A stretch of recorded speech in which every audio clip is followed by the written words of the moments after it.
شام کے 5 بجے ہیں۔ السلام علیکم، یہ ریڈیو پاکستان ہے۔ عامر ہاشمی سے خبریں سنیے۔ پہلے اہم خبروں کا خلاصہ۔ وزیر اعظم نے فیڈرل بورڈ آف ریونیو کو ایماندار ٹیکس دہندگان کی نشاندہی اور انہیں انعام دینے کے لیے ٹیکس ڈائریکٹری جلد از جلد مرتب کرنے کی ہدایت کی ہے۔ نائب وزیر اعظم اور ان کے قاضی ہم منصب نے آج اسلام آباد میں ایک ملاقات میں دو طرفہ تعلقات کو مزید وسعت دینے کا عزم ظاہر کیا ہے۔ نیپال کے وزیر اعظم حکومت کی مبینہ بدعنوانی کے خلاف پرتشدد مظاہروں کے پیش نظر مستعفی ہو گئے ہیں۔ اور غزہ میں اسرائیلی فورسز نے مزید 21 فلسطینیوں کو شہید کر دیا ہے۔ اب خبریں تفصیل کے ساتھ۔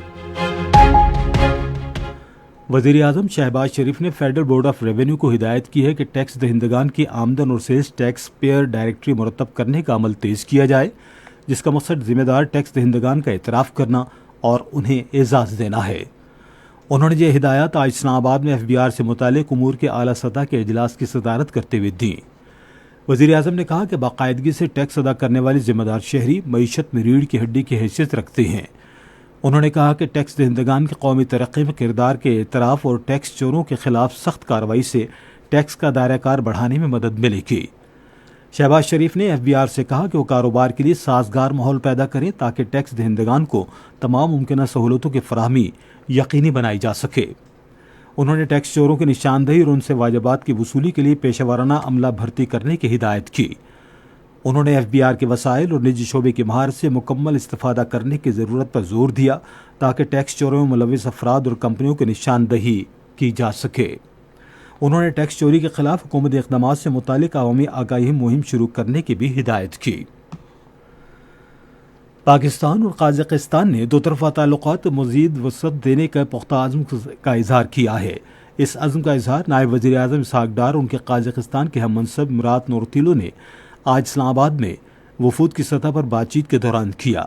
اس موقع پر اسحاق ڈار نے کہا کہ دو طرفہ تعلقات کو مزید بڑھانے اور نئی بلندیوں تک لے جانے کی بڑی گنجائش موجود ہے۔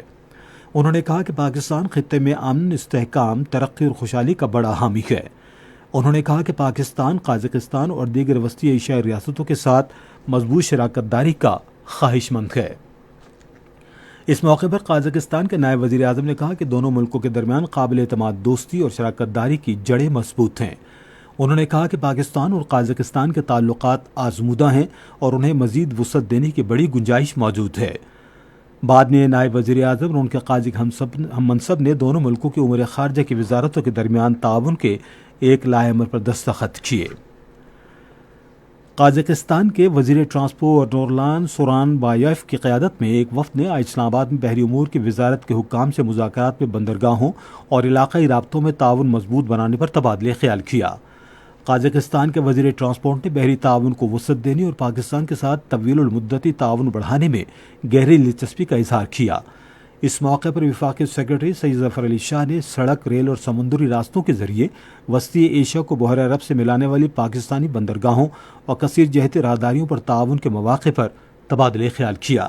انہوں نے پاکستان کے بندرگاہوں کی اسٹریٹجک پوزیشن کو اجاگر کرتے ہوئے جنوبی ایشیا، وسطی ایشیا، خلیجی ممالک اور اس سے آگے تک رسائی کی پیشکش کی۔ وزیر توانائی سردار اویس لغاری نے موسم سے ہم آہنگ توانائی کے علاقائی ڈھانچے کے قیام کی ضرورت پر زور دیا ہے۔ انہوں نے آج ای سی او کلین انرجی سینٹر سے ورچوئل خطاب کرتے ہوئے قابل تجدید توانائی کی جانب منتقلی کا عمل تیز کرنے اور آنے والی نسلوں کے لیے پائیدار مستقبل کی تعمیر کی ضرورت پر زور دیا۔ وزیر توانائی نے کہا کہ پاکستان کی ماحول دوست توانائی کی جانب منتقلی کا عمل جاری ہے اور 2030 تک انرجی مکس میں قابل تجدید توانائی کا 60% حصہ حاصل کرنے کا ہدف مقرر کیا گیا ہے۔ سردار اویس لغاری نے کہا کہ ہمارے تقریباً تمام نئے توانائی منصوبے ماحول دوست توانائی کی ٹیکنالوجی پر مبنی ہیں۔ انہوں نے کہا کہ پاکستان نے نجی شعبے کی سرمایہ کاری کی حوصلہ افزائی کے لیے معاون پالیسی اور ریگولیٹری لائحہ عمل وضع کیا ہے۔ نیپال میں حکومت کی مبینہ بدعنوانی کے خلاف پرتشدد احتجاج کے پیش نظر وزیر اعظم کھادگا پرساد شرما اولی مستعفی ہو گئے ہیں۔ مظاہروں کے نتیجے میں 19 افراد ہلاک ہو گئے۔ اور غزہ پر اسرائیلی حملوں میں مزید 21 فلسطینی شہید ہو گئے ہیں۔ اکتوبر 2023 سے غزہ پر اسرائیلی جارحیت میں شہید فلسطینیوں کی تعداد 64,600 سے زائد ہو گئی ہے۔ اسی کے ساتھ خبریں ختم ہوئی۔ مزید خبروں اور تجزیوں کے لیے ہماری ویب سائٹ پر radio.gov.pk اور فیس بک کے link radio Pakistan news official پر براہ راست ویڈیو اسٹریمنگ بھی ملاحظہ کیجیے۔